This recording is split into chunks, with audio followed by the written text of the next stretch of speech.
process completely. I'll call this meeting to order and we will do a pledge of allegiance today. I pledge allegiance to the flag of the United States of America and to the republic for which it stands, one nation, under God, indivisible, with liberty and justice for all.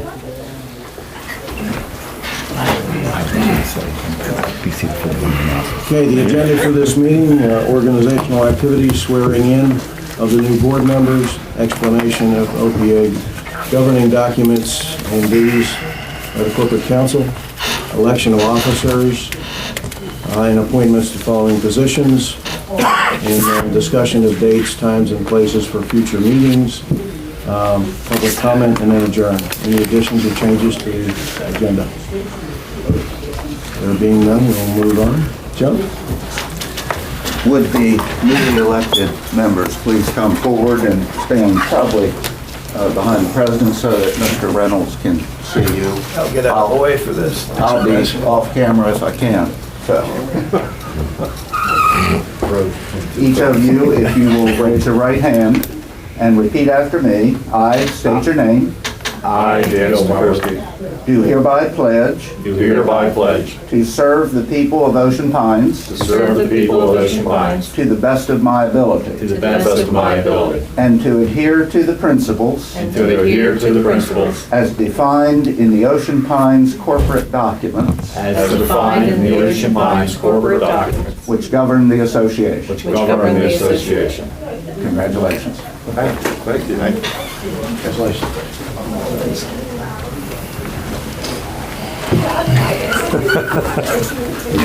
Do you feel different? Okay, we will move to Joe. You're on the explanation. Yes, thank you, Mr. President. The documents and the law which govern Ocean Pines Association are really numerous, and I will try and relate those in order of their significance with respect to matters with which the association must govern itself. First is the Maryland statute, which is Title 11 of the Real Property Article, which is the Maryland Homeowners Association Act. Now, this whole thing is not the Maryland Homeowners Association Act because I have the Maryland Condominium Act in here on my other hat that I wear from time to time, but the Maryland Homeowners Association Act was created for the purpose really of regulating, in many instances, the development by the creators of subdivisions in which homeowners associations are created.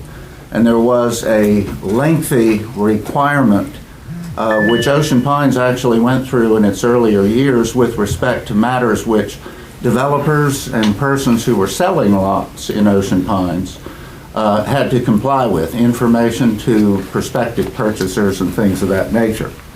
But Title B, the Maryland Homeowners Association Act, is still very much in evidence with respect to matters involving Ocean Pines Association, predominantly with regard to several matters. First of all, the requirement of providing information from the association to its members, which involve open observation by members of the books and records of the Homeowners Association.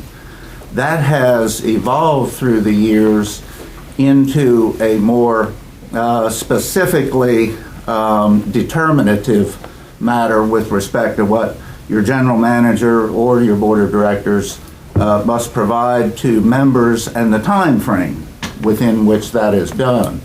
And it was evident that the amendment in the Homeowners Association Act providing a time frame within which the association has to respond to requests was brought about probably by other homeowners associations requesting that the legislature specify the time within which that must occur. For instance, the providing of financial documents must occur within 21 days unless those documents are older and therefore perhaps archived somewhere, in which event it will be 45 days, which is helpful to Bob because people have traditionally wanted information on a fast turnaround, and sometimes that simply is not possible. The association also has the requirement for filing documents in the clerk's office in Snow Hill in what is called a depository. I didn't bring it because ours is probably about 8 inches thick now, but our depository is in the clerk's office in Snow Hill. It is not a part of the land records, so it actually has to be retrieved. It's not recorded, it simply is located there. Also, Joe, can I stop you for a second? yes, How does one go about getting access to the depository?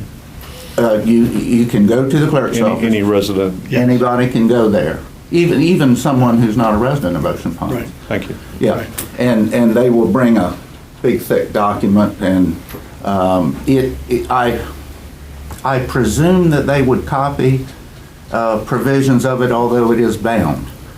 They will, I can tell you, I have experienced that, and yes, there's a separate room, and they bring the box into you, you can go through it, you can make notes of pages you wish to be copied, and they will copy them for you at your Yeah. request. Thank you.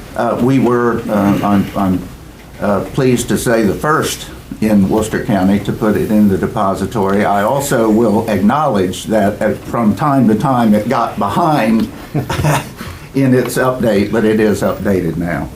Interesting, there are a number of associations there whose names are listed, but there's no documents. There's not much there. That's right. By the way, just an editorial comment. We are, to my knowledge, the second largest homeowners association in the state of Maryland. The first one is Columbia, which is not a municipal corporation. It's a homeowners association. Interestingly, there is one provision of the Maryland Homeowners Association Act which relates to any association that has a population of more than 80,000. So you wonder what they were talking about when they did that. But another matter that frequently comes up is the requirements for open meetings of the Homeowners Association.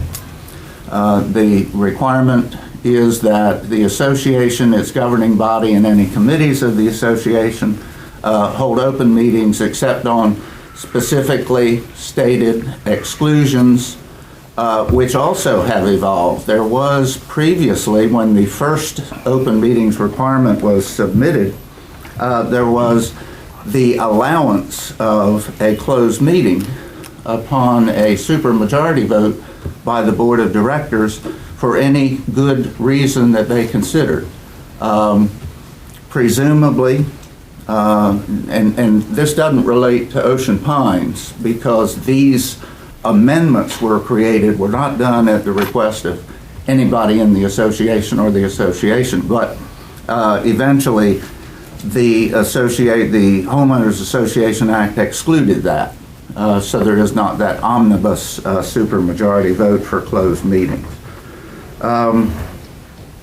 As I said, there are requirements for producing copies of records of the association. There are regulations regarding signs, particularly campaign signs, and also evolving the allowance for payments for electronic payments of assessments, which is something that was not originally in the Maryland Homeowners Association Act. So Bob has a copy of it in his office. The latest updates are also in his office. So the Maryland Homeowners Association Act is there for your inspection. It's also online. If you can get on LexisNexis, it's online if you can get into that facility. Next, of course, are the Articles of Incorporation of Ocean Pines Association. This also is in the records of, this is my copy, but there is also a copy of this in the records of the association. There are 12 changes through the years to the original Articles of Incorporation. There was in 1984, I believe, if I'm correct, a restatement of the Articles of Incorporation, and it is really the foundation of the legal existence of the association, which under Maryland law is a non-profit, non-stock corporation. It's a membership corporation, and of course stock is not issued, but the property ownership is what allows someone to become a member of the corporation. What is probably most familiar to most people are the bylaws. Joe, before Yes. you go past the Articles of Incorporation, again, I'm sorry to interrupt. But, No, that's all right. Should that need or the board determine that it should be changed in any way, shape, or form in any of its provisions, what's the requirement for making that change? The requirement is by vote of the board to make the change. Ironically, it is easier under the documents of Ocean Pines Association to amend its Articles of Incorporation than it is to amend its bylaws. But it can be done by a formal vote by the Board of Directors of the association.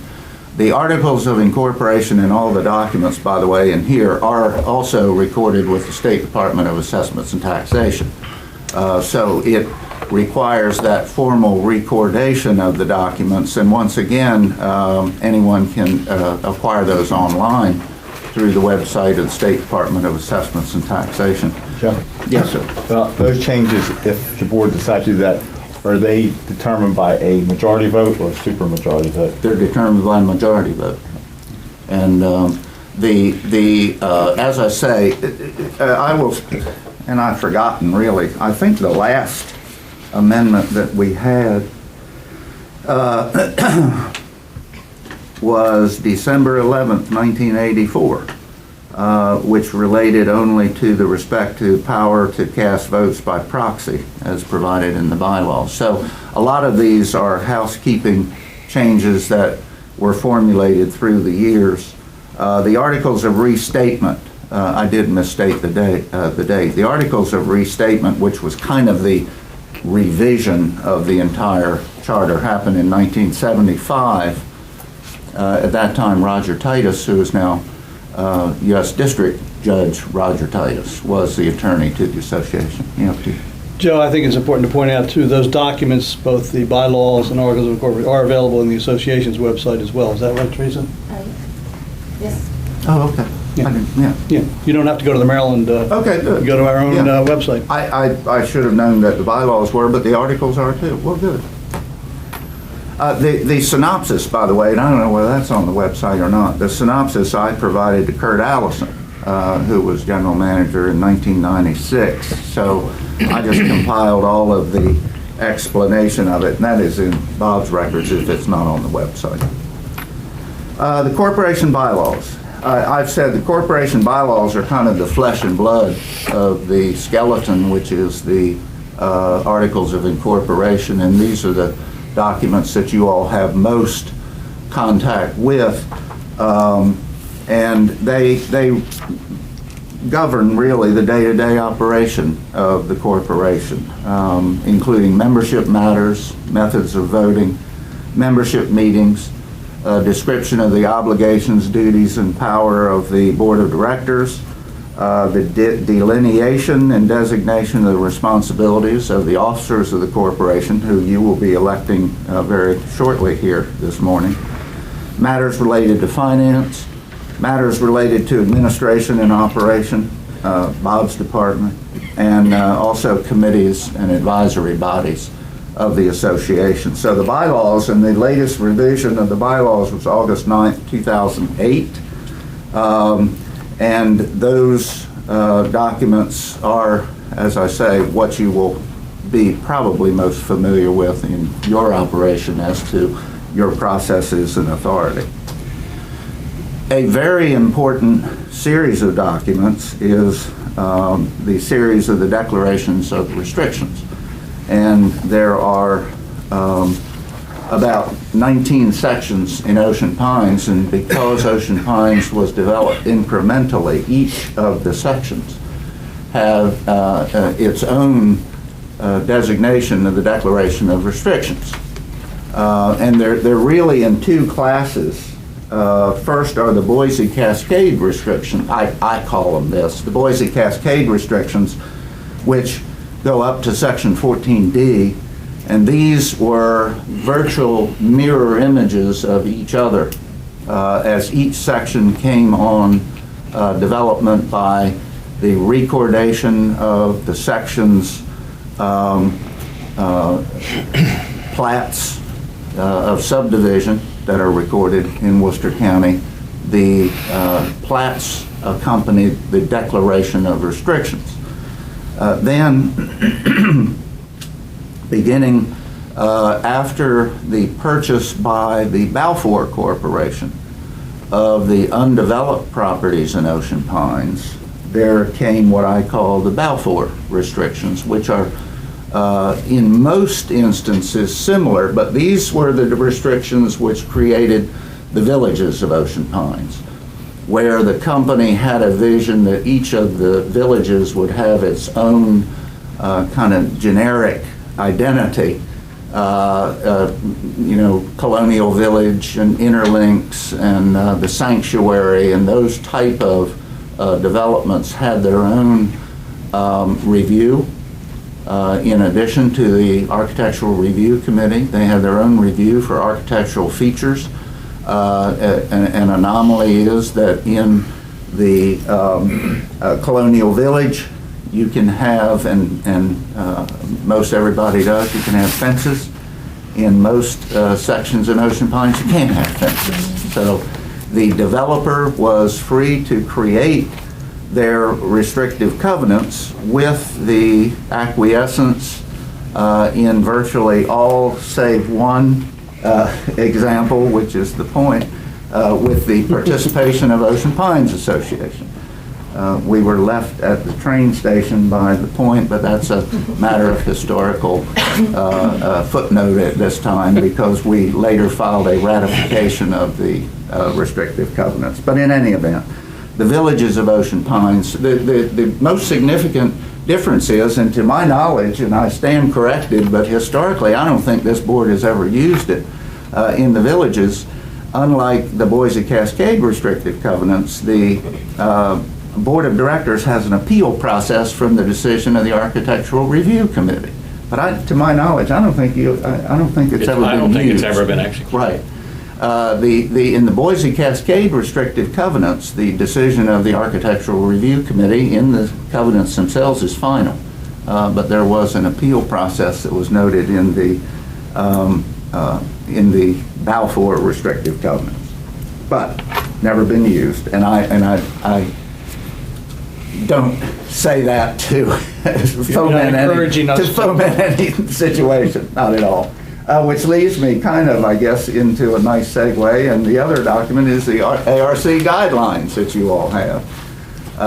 The ARC guidelines used to be called the Environmental Control Committee guidelines when they originally, and in the declarations of restrictions, it is called the ECC rather than the ARC, but the Environmental Control Committee didn't seem to really state the purpose so much as architectural review. One of those functions is still mostly now done by staff, but the Architectural Review Committee has the authority to regulate certain matters. One that comes to mind is home occupations.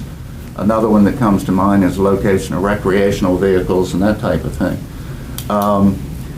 I believe that I am correct in stating, and I apologize, I didn't bring the exact number, but we had several cases during this year, as we do in every year, where we actually file suit based upon an allegation of violation of either the declaration of restrictions in any section or, in many instances, the ARC guidelines. Another historical footnote is that probably 20 or 25 years ago, it was a long time ago, I know that, the Lower Shore Organization of Home Builders, when Ocean Pines was being inundated by construction, actually filed suit in the circuit court for Worcester County which alleged that the ECC guidelines were not enforceable by Ocean Pines Association. And the court, and ironically it was Judge Bloxham, who is now a circuit court judge, who was then a very young district court judge who was specially assigned to the case, held that indeed the restrictive covenants of the association did allow for the Ocean Pines Association through its processes to enforce the guidelines. So it has the stamp of approval by the circuit court. Again, with respect to any litigation which occurs, either as a violation of the declaration of restrictions or a violation of your guidelines, that vote comes on an individual basis to this board, and you all vote as to whether or not to instruct me to file suit in Worcester County. And I think, Mr. President, that's kind of my synopsis. If there ain't any Yeah, questions. I have one sweeping question, and that's with respect to the last two sets of guidelines, the ARC guidelines and the Declaration of Restrictions. Are they changeable? And if so, by whom? Yes. The guidelines are changeable by the board of directors. There was some debate, and there is an ancient memo in the file as to whether or not the board, because under the Boise restrictions, the ARC decisions are supposed to be final. Mm-hmm. The debate was, well, if our decision is final, how can the board change the concept of our guidelines?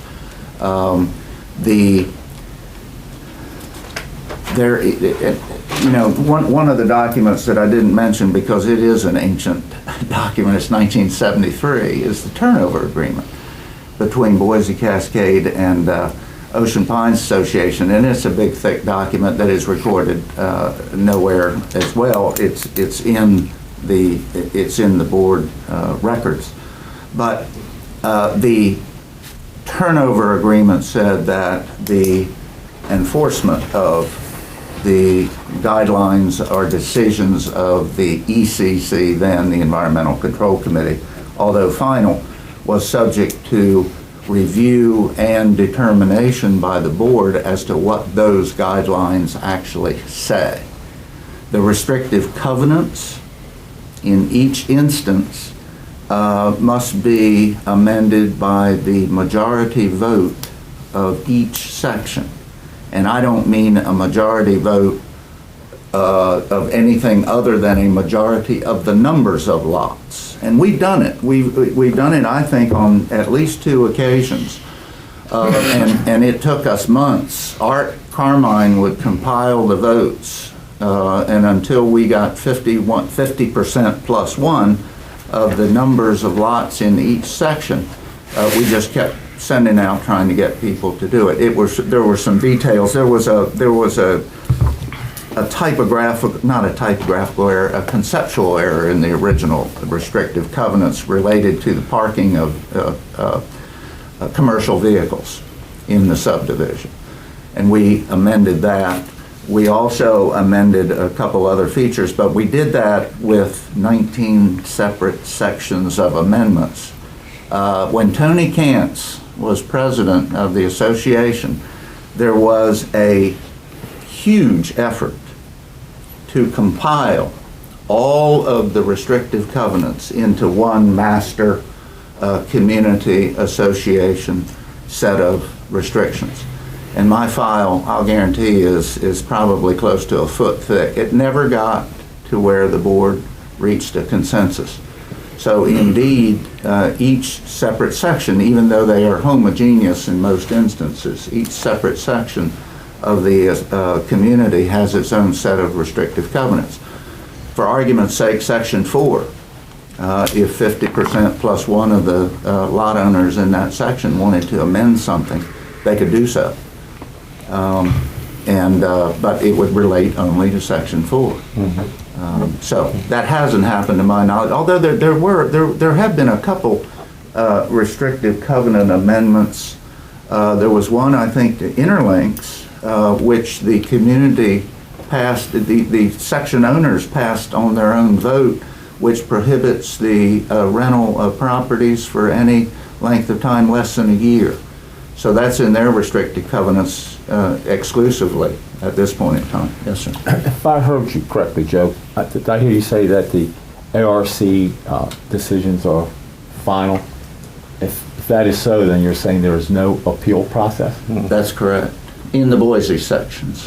In other words, you all As cannot... how we are operating now, there's no Right. no appeal process. Right. So if someone is disgruntled about a decision of the Architectural Review Committee with respect to the use of their property, they file an appeal to circuit court rather than to you all. Yeah. Unless they're in the villages.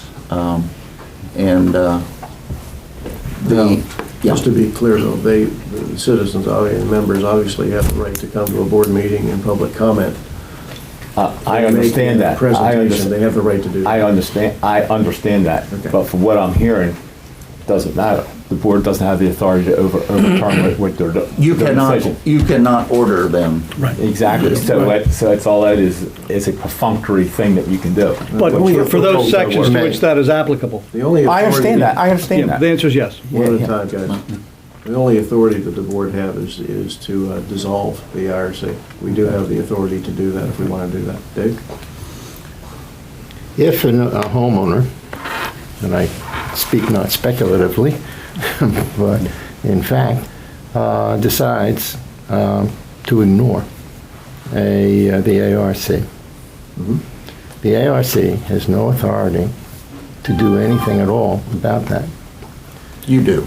The board does, Right. and at that point in time, the board can listen to the homeowner and decide whether or not to do anything about it. So, Well, and you know, that's a point well taken. That is true. The ARC as an entity does not have the authority to enforce its own determinations. But by the same token, if someone appeals to this board to overturn the decision of the ARC, that is not a process that, and you're right, David, ignoring the ARC decision is perhaps It creates a process. it creates a process, yeah. Well, but in reality too, let's not forget this, every decision made by the ARC is forwarded to the board for action. Correct. For legal action, yeah, for action. Yeah, and the folks that are associated with those actions are Don't lose notified. sight of the fact that the board is enforcing what the ARC decisions are. We're the cops. that's true, but we have the option not to enforce it, Sure. any specific thing. Exactly. And that's the point. That's the old one. Dan, excuse me.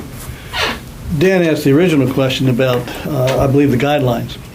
And in fact, your answer was right, but I just would like to point out that we have from time to time amended those guidelines, including as recently as the spring of 2010, where with respect to vehicle registration, junk vehicles, we did, after several months of debate about the whole area of ARC rules, regulations, et cetera, we as a board made a change to those guidelines.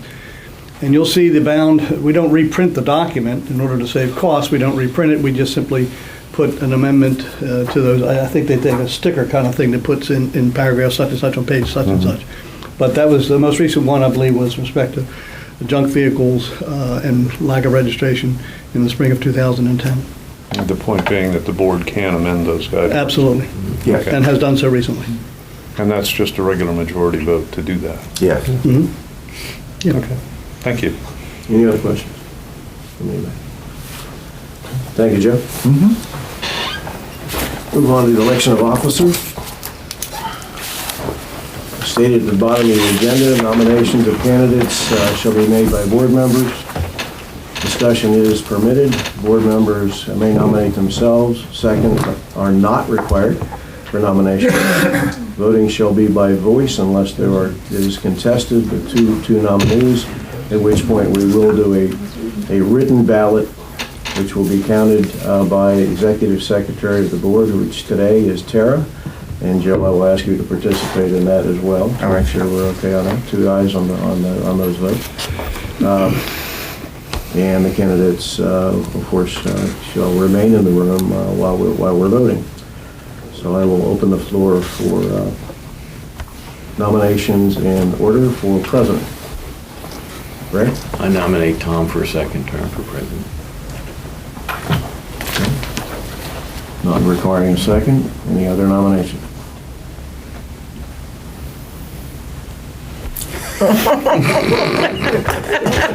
What was that, Pete?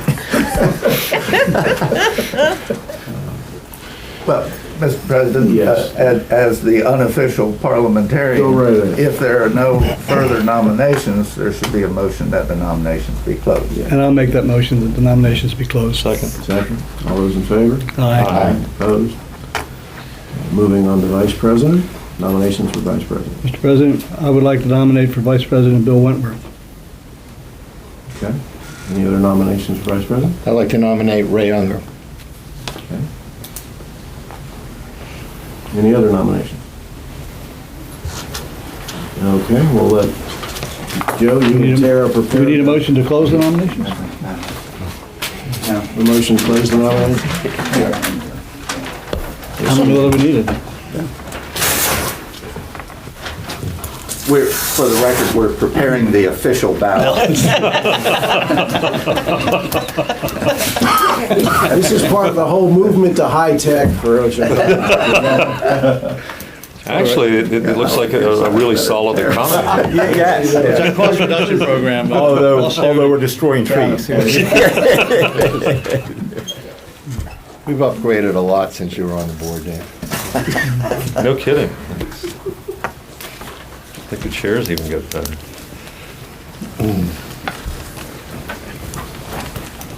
I haven't got my official ballot yet. I'll go, there's the official ballot.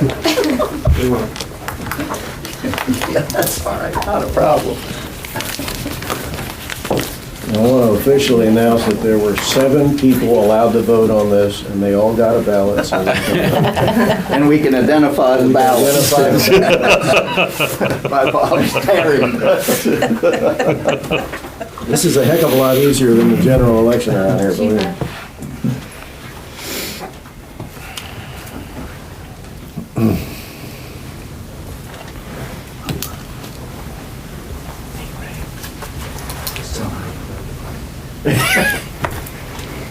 Sure.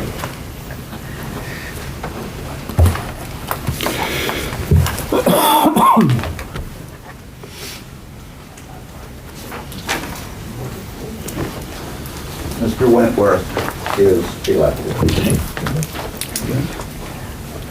Open the floor for nominations for the position of treasurer. I'd like to appoint, or rather nominate Pete Gomsack for treasurer. I'll second. Any other nominations? Move the nominations be closed. Second. All those in favor? Aye. Opposed? No. Chief, congratulations. Thank you. Nominations for the position of secretary. Mr. President, I'd like to nominate for position of Secretary Dan Starcherski. Dave? No, that's okay. Tim? I was going to nominate Dan. Okay. All right. You can second. We have a dual There are no nomination. seconds. You can have it. You're not required to have it. But Ray seconded the treasurer, didn't Any he other not? nominations for the position of secretary? Do I hear a motion to close the nominations? So moved. All those in Second. favor? Aye. Opposed? No. Okay. And so we have our officer. Congratulations to all. And I have we have appointments of the following, and just in case something happened, I prepared this in advance, if you would pass that down.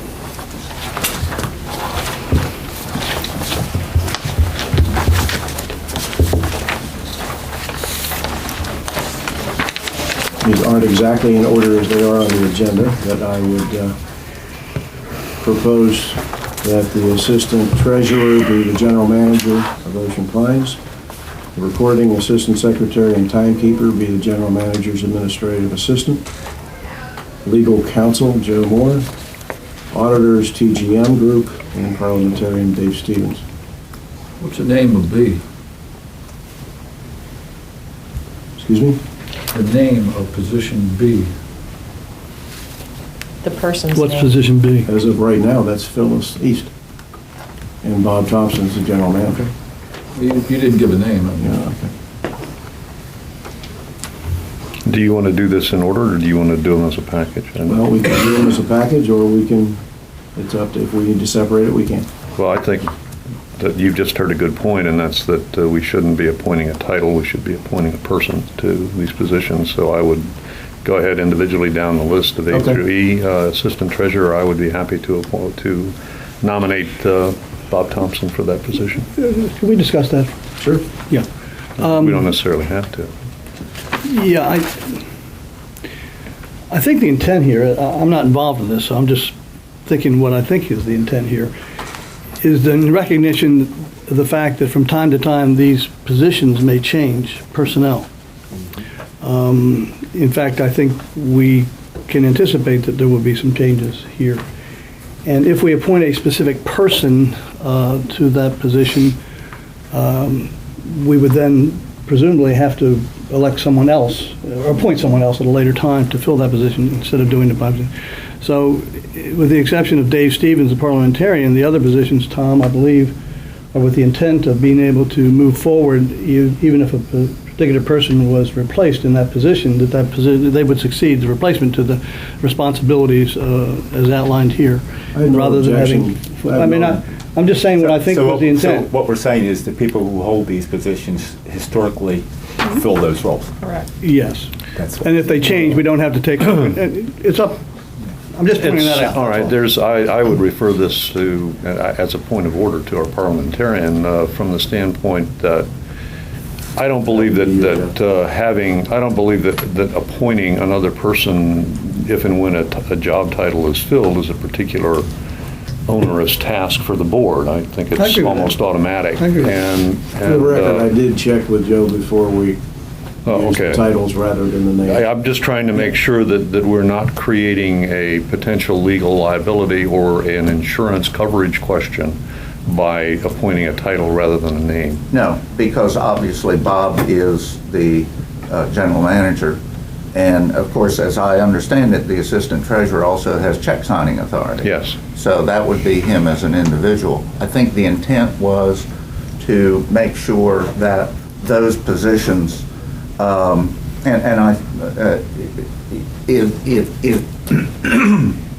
is incumbent upon the general manager.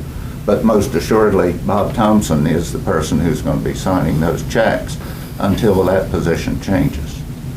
So I'm not sure, we may Can be go either arguing way. a distinction without a difference, I don't know, because they are what they are at this point in time. I think if you Or they go- are who they are. So if we go through the list and name names, then all the board needs to do is to name a new name if someone changes in the position. But in the meantime, for example, there is no question about Bob's Robert authority to sign Thompson check. being the guy signing the check at the Right. bank.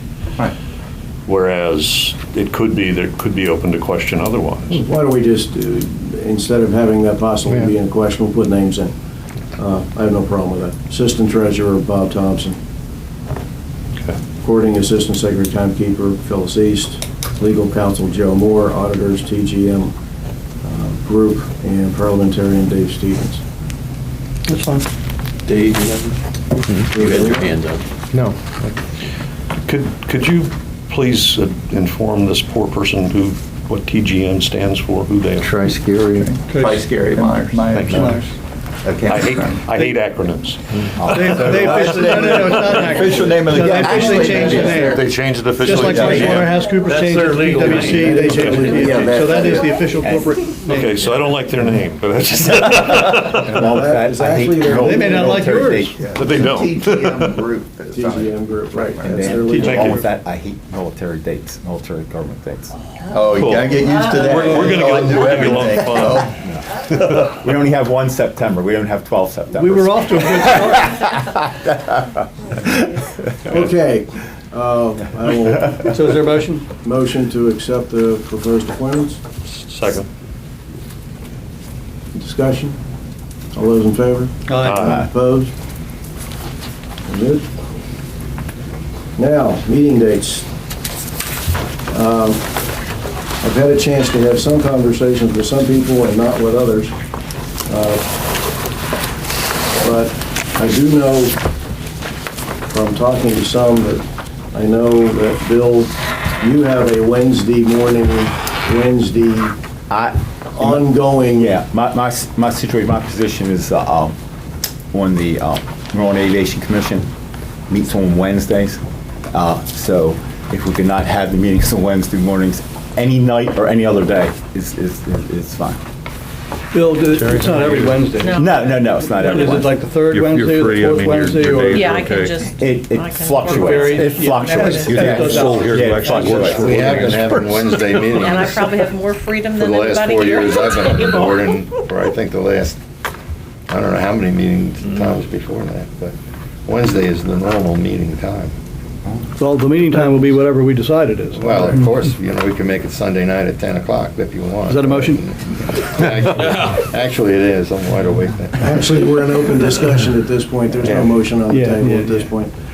Any other restrictions that folks want to put on the table to meet their own personal work schedule or other commitments they have? I think we need to be cognizant of that. I also want to put forward discussions I've had with folks, not only around this table, but also in the community. I know that a lot of things have been tried before. The all-morning meetings, all-evening meetings, Saturday meetings. This last year, we tried to have 2 morning meetings and an evening meeting. We've had suggestions that Nobody clearly came. made many times. Nobody came either way. Saturday meeting. I just throw it on the table that we should have our meetings, in my view, we should rotate our meetings to some extent so all our members have an opportunity to try to attend if they can. Always meeting during the week, during a work day is something that I personally would try to avoid trying to do that. But, you know, one of the options is to have a morning meeting, an evening meeting, and a Saturday meeting in each quarter, and to go about it that way. I put that on the table for thought. Bill? Well, just, I have a point to make with regard to that. With the latest census information that you presented last Saturday, if I remember correctly, 65% of the population is under the age of 65. Correct. Which means we have lots of people in the community, I'm assuming, I know what happens when you assume, working. I think it would be nice if all of our meetings were in the evening. I know we say, well, no more people show up, but they have an opportunity to show up. More people have an opportunity to attend in the evening. Whether they choose to or not is another question. Just like people in our OPA members, we say, you know, I don't know why I should pay for this because I don't do this or I don't do that. Well, that's your choice, but you have an opportunity to do that. So just a thought. Dave? Yeah, I think we have been trying since, again, the last 4 years I've been on the board, to rotate meetings and have some, at least a few in the evening, a few on Saturday. The fewer the better. And we're in the winter. It's great. It's in the winter. Not that I'm worried about golf or anything. And as far as the statistics go, though, Bill, I'd be careful about that. That's census numbers. And what do we have? 1,800 school-age children in here who aren't going to be attending. What I'm saying is that, in fact, if you look at the number of property owners and their age, those are the ones that count, they're the members, and look at their ages, I suspect you'd see a different set of statistics. Okay. Well, regardless of the age, regardless of the property owners, most of the people in this community participate in activities that occur during the day, occur during the morning hours, and I think that's indisputable. And so therefore, if the meetings were in the evening, whether they chose to or not, it would give more people an opportunity to participate, whether we do it or not. Bill? I don't know which hand was up. I don't care. Right? Well, you can go first. I ain't scared. No, go ahead. All right. I You're gonna missed argue most of the on them meetings if they were there because I work 3 to 11 at midnight. You know, one of the things we have to consider is Bob is now doing these town hall meetings, which really satisfies a lot of Yep. the questions being answered. So as long as those continue, and they're at a time when people can attend, and most, you know, there was a huge attendance, so apparently that was a good time, that the people who really want to attend a board meeting will find the time to attend a board meeting. That being said, there should be, I agree with you, Tom, there should be a Saturday, I don't know whether it needs to be quarterly, a Saturday, an evening, and then whatever the norm is. Pete? Yeah, I'm in favor of keeping it the way we've had it, trying to reach out and have it alternating. But the point I want to make is that the purpose of board meetings is to conduct the business of the association. That's the primary purpose of what we're trying to accomplish here at a board meeting. It is a business meeting of the elected board of directors of Ocean Pines. Therefore, that, in my mind, should be the primary consideration of the timing. I can tell you, having participated in some evening meetings, that at 9:30, we may not be the freshest in terms of making decisions and having dialogue and so forth. So I think in recognition of the fact that it is a business meeting of the association, I think it's a much better situation to have them during the day. Having said that, I also agree with from time to time having them in the evening to accommodate. As has already been expressed here at this table, various things have been tried over the years, and I think with the consequence that we have about the same number of people attend, a very, very limited number of people who attend, other than the members of the press. If there's no particular passionate subject on the agenda, we might have 5 or 6 people, passionate being Carrollton Way, etc.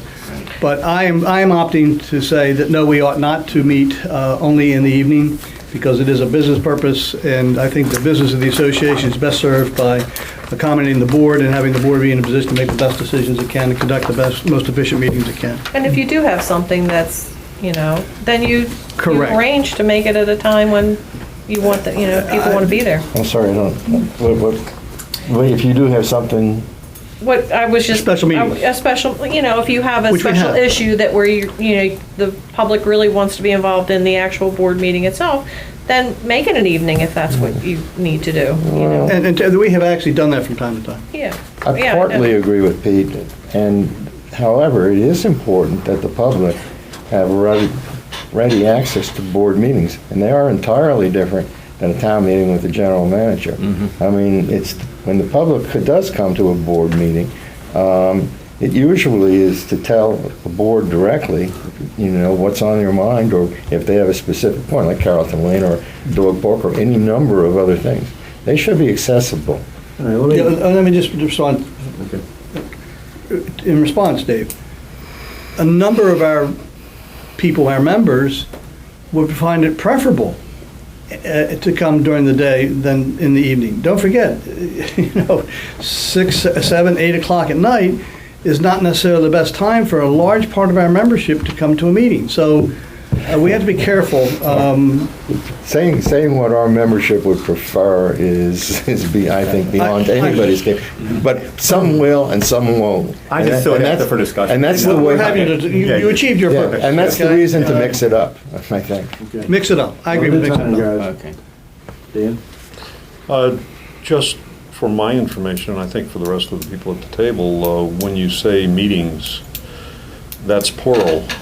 What are you talking about in the way of Okay, I'll be frequency of specific. meeting? That's a good question. I'm referring to these Monthly. monthly board meetings, not special meetings or any other kind of Okay, meetings. so, but we're talking about one meeting a We're month? talking about the one meeting a month and the time of that meeting. Okay, thank you. Right? Individual wishes of everybody that's here are all going to vary. I take a look at the history of the last 2 years when we've tried exactly what Pete has said here, and there have still been meetings where the only ones that were there were these two folks over in the corner are everywhere all the time, and I look forward to seeing them. But most of the time, it's them and the press. And I think we should continue to do exactly what we've been doing, because history says that that's been working the best way. I agree, Ray. We have one day of the week then, that is a challenge for one of our members we know of. Evenings are a challenge for you, Ray, we know that. I think we need to be, or try to be, cognizant of that situation. Yeah, on that day of the week. I mean, I think Bill has a very legitimate reason to request it not be on the regular meeting on Wednesday. And you did the right thing too, I believe, when you asked anybody else, do you have any standing commitments that would get in the way of any particular day? And the answer for me is no. I would like personally to avoid Mondays and Fridays. I think most of you might also. I would like to avoid Thursdays. I was thinking the same thing, Dave. Well, then So let me- for me, too, the fact that we've been doing it on Wednesdays for the last 4 years is no consequence to me. Tuesday's the day. Tuesday would seem to be a good day. All right. You okay Is with that? Tuesday Sounding good. sounding good to everybody? Yeah. I have no problem. Okay. Do we, I okay. appreciate that. So now we have, we're making progress, guys. We now have Tuesday. Now, this is good. Question is now, do we continue the pattern as we did last year, as the first week in the quarter, the first month in the quarter, and the third month in the quarter in the morning, the middle month of every quarter is an evening meeting? A 2-to-1 relationship. Do we do that? Do we keep doing that, or we put them all in the morning? I'm in favor of that. Yes. I have fine with me. no problem. No problem with that, right? Handle that? 2-to-1. Yeah. Yeah. Give me the date. Okay. Tom, I don't know what your intent is, but perhaps then you could take on with that information, and we're going to have, our next meeting will be, you're intending maybe to come up with, you avoid Thanksgiving, and you avoid All that this and all that sort of stuff, and then come back to us, then we can also react to it. I'm right? also Yeah. going to, at the next meeting, present, the dates of the executive council and the meeting with Yeah. the county commissioners and. Good. I'll- Yeah, because this year, Tuesday's Christmas and New Year. Yeah.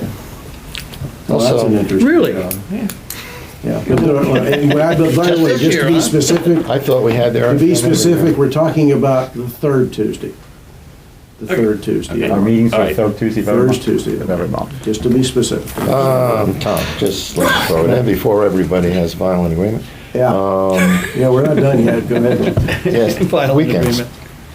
We have at least, I think traditionally, had at least one Saturday meeting, or two, I don't remember. I don't think we the- did this year, did we? We didn't do that this Do we year. Not avoid doing it it this year. We this didn't do year? that this year. Did the but first That doesn't 3 mean we years. can't. Nobody complained either. There's been- Well, I think again,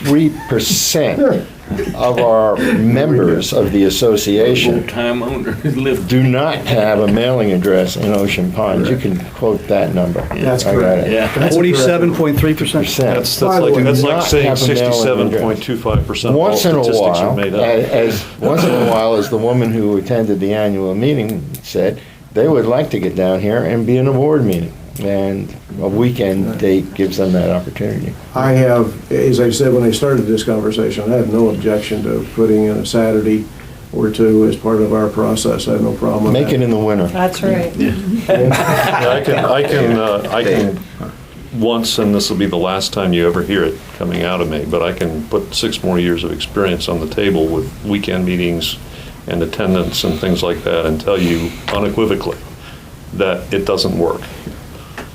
Okay, I mean, it's nice to make the attempt. It's politically well advised to have accessibility to a meeting on a weekend occasionally, but don't expect large increases in attendance or anything But it else. provides an opportunity. No, but there Right, were. it provides the There opportunity. were, and That's the that's wisdom the of doing key, it.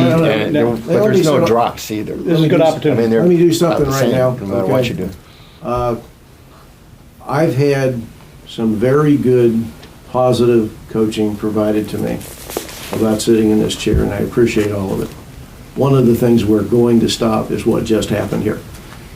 Okay? I have allowed a lot of cross-table conversations to go on this past year. I'm all for people having their opinions and presenting them. I've gotten a lot of coaching from a lot of people that we need to tighten that up, and I would respectfully request that in starting, you can write it down, Ray. Called a Going BR. forward, that I'm going to try to be tightening that up a little bit. A Okay? 'Cause BR. we're talking on top of each other. Nobody can hear what the other person is saying. I'm not preaching, believe me, because I'm the cause of what happened. So we're going to turn that around, okay? Pete? I welcome that. I welcome that. So raise the hand, get recognized, not have to, fine. Yes. I forgot what I was going to say. No, seriously. Just piggybacking on what Dan said about Saturdays. I don't have 6 years' experience as he does, but I feel the same way. don't forget, a lot of people who come down here, who do not live here full-time and come down for the weekends, I think maybe the last thing they want to do is to rush out and go to a board meeting, as opposed to enjoy the, but, you know, that's just me. Dan has 6 years, I don't, but I just think Saturday is, we shouldn't attempt to do that. Maybe once to see what happens, but anyway. But let's not forget Terry's comment too, that Bob has been doing town hall meetings, that he could do that. Let's not forget that. I'm sorry, Okay. one last thing. I didn't finish my sentence.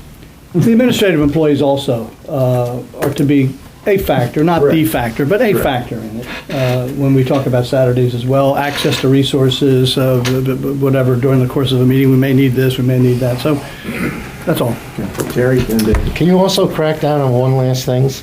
Yeah, I can do that too. Yes, I can. Possibility Yes, is, I can. in terms of, Yes, sir. in Write terms of that down, Rick. recognition. You know, Actually, I called on Terry first and then you. did you, I'm sorry. I was blunt. That's okay. No, that's it. I do think that you should have one Saturday meeting a year. And I would prefer it in the winter, as most people who come down here would prefer it in the winter. But I think that you're going to have another resident who's going to say, but I'm only here on the weekends. And I remember the answer to I'm only here on the weekends, but we are open. But we do have this on the weekends. So you can say to that person, there is a board meeting on a Saturday during the course of the year. All right, Dave? Yeah, I think Terry's exactly right. Whether it's one or two, I guess I really don't care that much. But the one thing that I mean, you really can't do, I don't say anybody can do, is read what's in residents' minds. You can't. Residents don't feel like coming to a meeting. Some, probably 99.9 won't. But on the other hand, if some do, it's there for them. So that's the real point. Correct. Bill? And for the people who live here full-time, again, I think it's indisputable, most people that live here full-time are involved in activities Monday through Friday. And if we had a Saturday meeting, whether they attend it or not, it would give them an opportunity to do that where they're not involved in something else. Great. Okay, just one last thing. It's something that I've been looking forward, just based on what you just said. It's the bloviation restriction that we can put on the board. We'll take our meetings from 4 hours, maybe down to 2. One of the things also, and I'm going to take this opportunity to correct something that I did at the annual meeting as well. You mentioned the statistics. One of the statistics that I listed on my slide said owner occupied. It should have said occupied, not owner occupied. 9.3% of that 61.7 were rental people living in homes that were owned by the owners.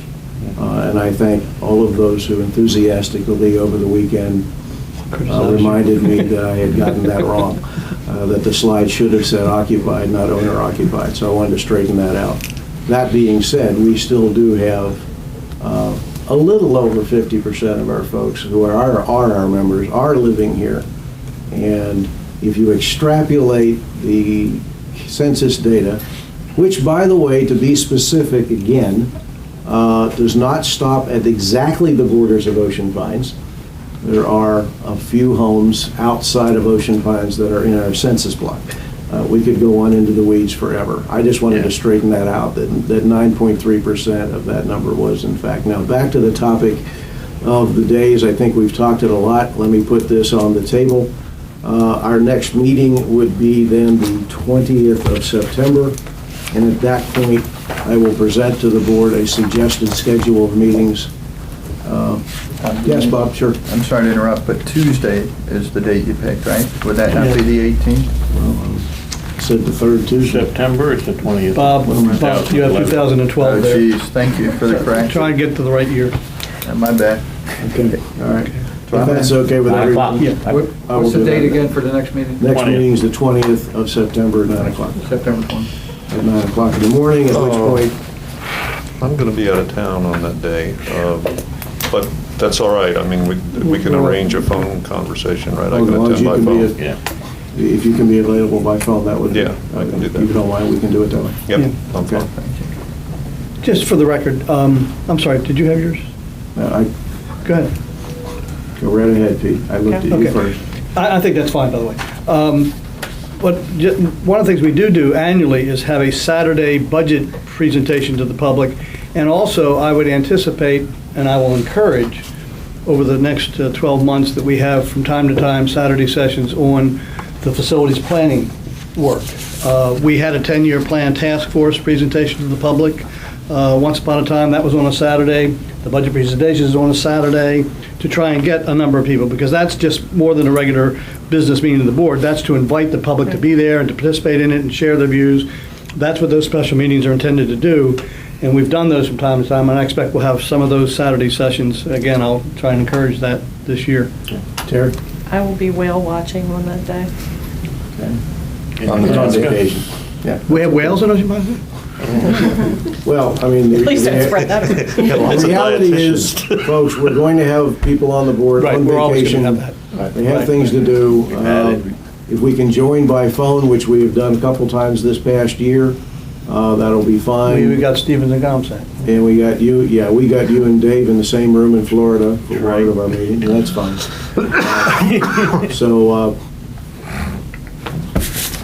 Yes, Dave. Yeah, may I suggest, if it's not too difficult, that while you're doing this, which is outlining the board meetings for the coming year, that you, maybe with the assistance of the GM and Tara, put together a board calendar, which would include all of the significant board events that would be coming up. Some of them would be estimated, but some, as well as you know it, at least can be put in as placeholders. Including advisory board meetings, times, those kinds of things as well. Yes. Yep, we will do that. Glad to do that. Tom? Do you mean, I agree with that, that's great. But committee meetings as well, for those who have an interest in particular committees as well. You said board-related. I did mean board-related. Committee meetings are, well, there's no We actually reason have not to. I mean, Yeah. if we're putting There are out a... advisory committees. It is on the web. Yeah, it is. Again, I think probably more for the new members of the board than anybody else. What would be extraordinarily helpful to me would be to have the general manager at our next meeting, unless he's prepared to do so this morning. Give us just an overview of how he sees the year shaping up and what the major projects and issues from his perspective might be. Okay. So that we have a little bit of a feel for what kind of business we're getting into and what we're looking at as big things on the agenda, and are equipped to go do some homework and preparation. Operationally, that's fine. It's a good idea. I want to also continue, and I'm assuming this has been going on for quite a while, is that the secretary will convene an agenda meeting the week before, get announcements out. We'll follow that same process this fall. I was going to talk to you about that after the meeting, but Right. that's fine. Yeah. And, but again, I think that's a good suggestion to start the year out.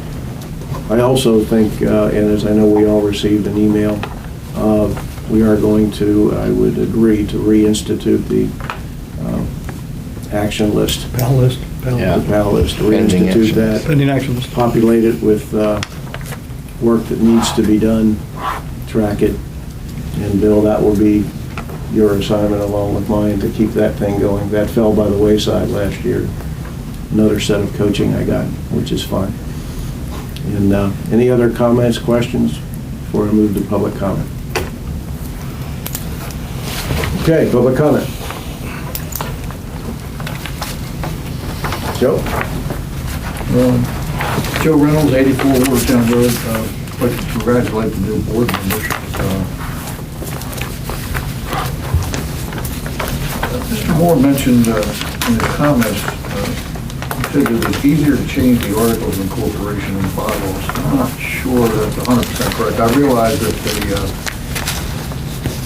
there was a referendum to some effect that said that the members of the association could change the bylaws. But I believe the articles of incorporation, which supersede the bylaws in the hierarchy of things, permits the board of directors to change not only the articles, but the bylaws. Is that correct? That is correct, but I would not go there. I strike that. I would not advise the board to go there. I understand that, but that's a political issue, though, correct? Right, because... It's a political issue, bylaws not a are legal clear. issue. Right. Okay. The board legally can change the bylaws if desired. Well, That's an issue, Joe, because the referendum specifically prohibited the board, and I remember it vividly, from amending the bylaws. So even though Last page. the notion that the articles of incorporation were not amended to comport with that referendum, I don't advise the elected board of directors of a community association to ignore a referendum. I understand that. Yeah. Or at least I haven't thus far. It's the last page in those bylaws. Yeah, The last two paragraphs speak to that. The other Yeah, thing this I wanted was- to mention was on the issue of demographics.